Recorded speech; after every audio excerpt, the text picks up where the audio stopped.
राणा सांगा का वो इतिहास जो हम सबसे छुपाया गया। राणा सांगा वो महान शासक थे जिन्होंने संपूर्ण भारत को हिंदू राष्ट्र बनाने का सपना देखा। राणा सांगा वो महान योद्धा थे जिन्होंने मेवाड़ की सीमा को दूर दूर तक फैला दिया था। राणा सांगा मेवाड़ के वो महान नायक थे जो किसी परिचय के मोहताज नहीं है, लेकिन फिर भी हमें उनके बारे में नहीं पढ़ाया जाता। उनके बारे में हमें सिर्फ इतना बताया जाता है कि खानवा के युद्ध में राणा सांगा की सेना हार गई थी, लेकिन क्यों हारी थी इसका कारण नहीं बताया जाता। हमसे उनकी वो उपलब्धियां छुपाई जाती है जो उनके सिवा किसी और राजा ने हासिल नहीं की थी।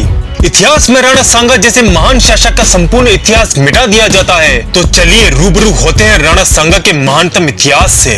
राणा सांगा मेवाड़ के शासक थे। उन्होंने मेवाड़ की सीमा को मालवा, गुजरात, मारवाड़, पंजाब, यहाँ तक कि आगरा तक फैला दिया था।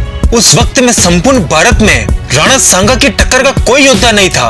राणा सांगा ने दिल्ली के सुल्तान इब्राहिम लोदी की सेना को कई बार हराया, जिसमें प्रमुख युद्ध है खतौली का युद्ध, जिसमें भयंकर युद्ध हुआ और इब्राहिम लोदी की सेना को भागना पड़ा।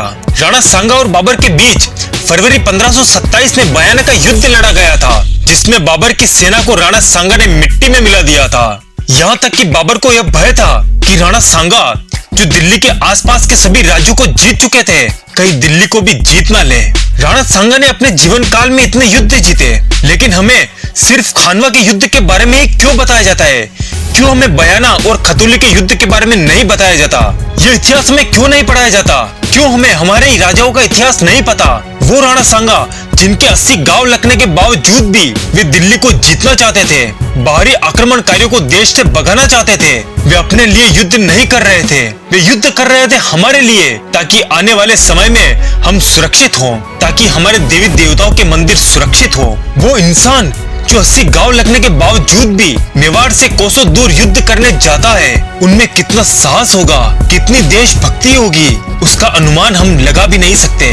ऐसे महान नायक हिंदुआ सूरज का इतिहास हमें जरूर पता होना चाहिए। दोस्तों, वीडियो अच्छा लगा हो तो वीडियो को लाइक करना और चैनल को सब्सक्राइब जरूर करना। जय हिंद।